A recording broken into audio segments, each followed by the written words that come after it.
To the second tutorial. Now in the last tutorial we looked at creating a basic design like this, and that was in the previous video. So if you are looking for it, just look back on the search or have a little look on this YouTube channel. Okay, so in this tutorial we are going to look to make something similar to this.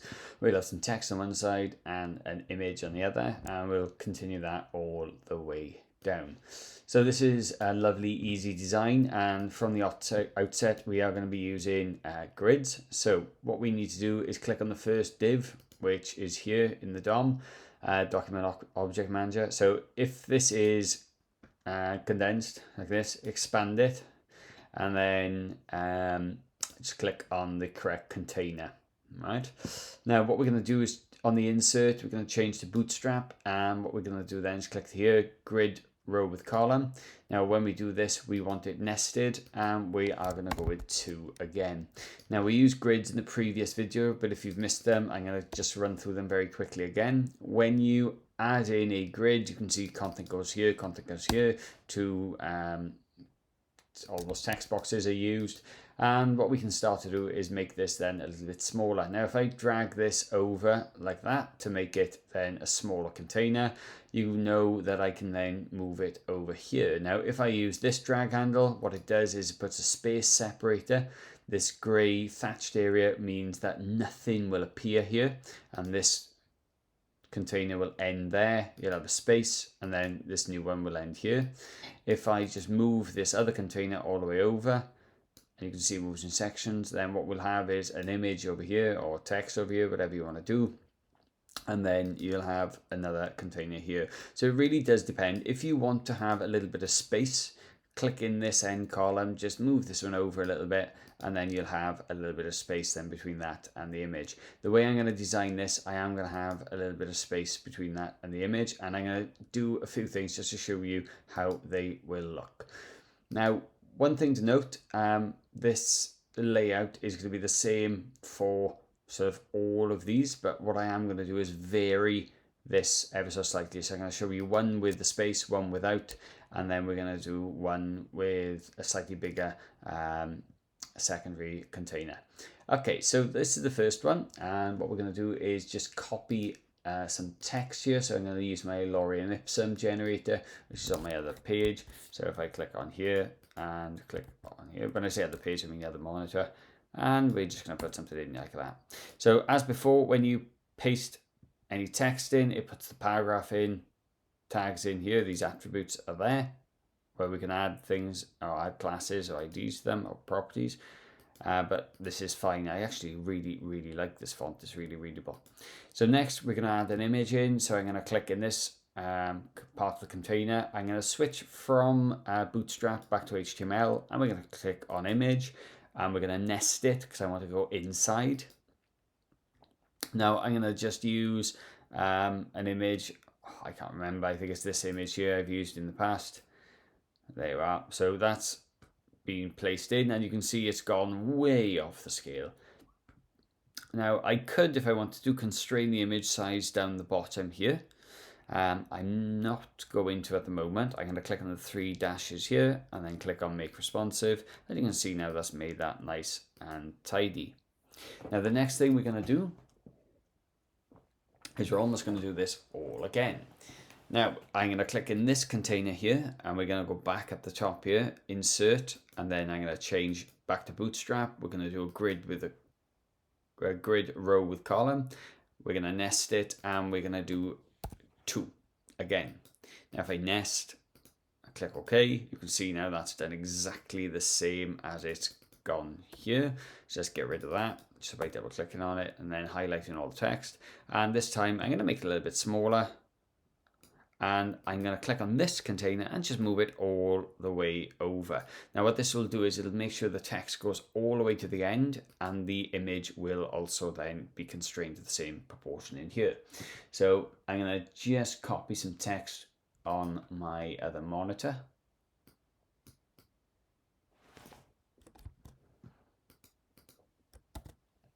And what we'll do, I'll just put it into paragraphs here. to make it look a little bit neater. And if we then go back on the insert, let's go back to HTML and let's go to image. We're nesting and we'll choose a different one this time. And again, you can see it's just thrown it straight in. It's a little bit big. So let's then click the three dots, or three dashes rather, make responsive, and you can see now it's pulled it straight in.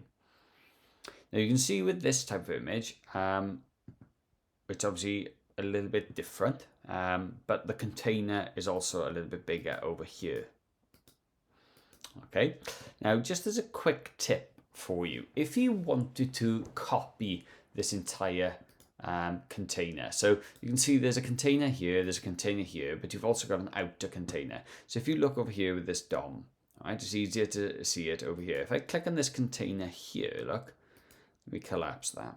If I click on this container here, you can see it's selecting everything. If I click on this container here, it's selecting the left portion. If I click on the right there, it's selecting the right portion. And if I click on the bottom one, look, selecting the bottom. Now, let's say, for example, if I think, oh, I really like that, and I need to do this a few times, well, this is what we can do. We can click on the outer container, right click, and we can duplicate. Now, when I duplicate, what it's going to do is it's going to put it down just within the same container. So I'm just going to move it down. And now we duplicated this very, very quickly.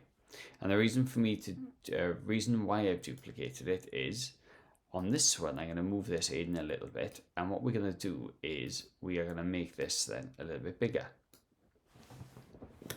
So as you can see, I've got three slightly different designs. Now, if I save this and let's preview it, you can see we have three slightly different designs.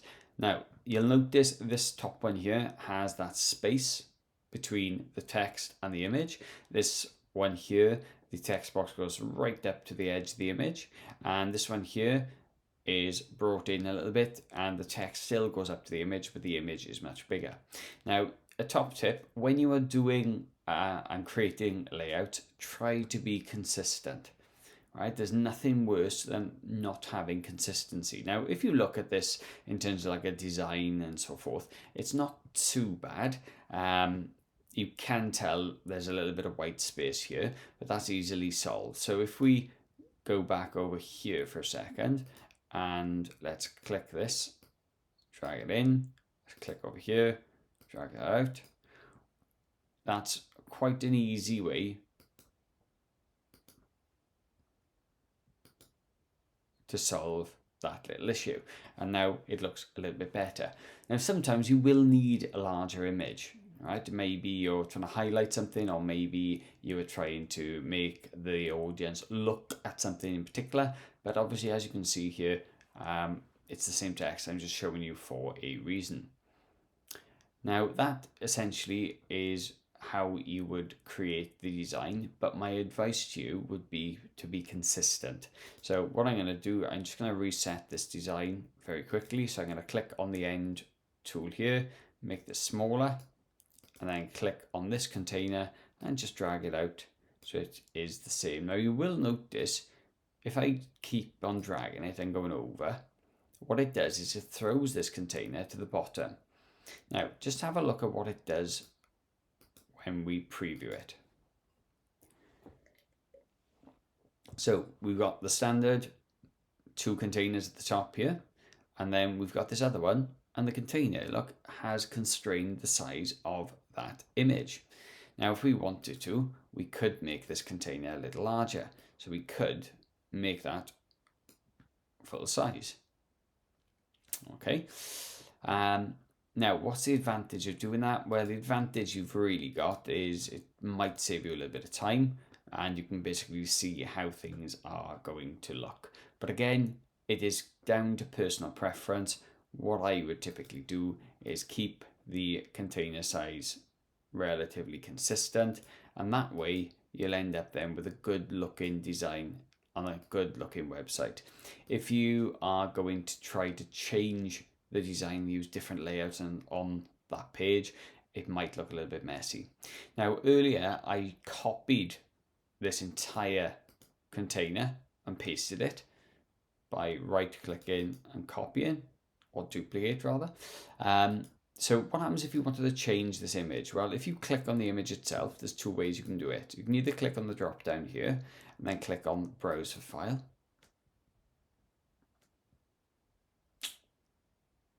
So if I click on this one, I don't know what this is going to show me. There you are, different image. And because I've already made this responsive prior, it'll still be responsive as well. Now, one thing to note, when you are working with images, it's always good practice to put in these alt tags. So alt tags are basically descriptions for the images. So if you have someone with site issues using your site, basically if they could use a screen reader or a special piece of software which could read out what the image is showing. So a man in front of a mountain. So if we go here, this is I don't know if it's a paraglider, parasail. I tell you what, we'll just call it someone in a aircraft above a lake. Okay, so it's important you type and tell me what that is, purely because it'll get you a few more marks in the mark scheme, and it's required if you are going into the top band. Okay, and there's an easy way to check. I can just look at it there. If you did want to make the images link somewhere, so you wanted like one of them to be linked to a certain page, you could literally type the link in here, or if you've got all of your pages in the side here, what we can do is we can use this tool here, which is the point to file. So let's say for argument's sake, I want to have this one link in to this fitness page. All I do, I click, drag and drop, and then what it does then, it creates the link there for me. Okay, so this then becomes a clickable image. Don't forget, once you are done, click File, Save All, and everything you've done will be saved.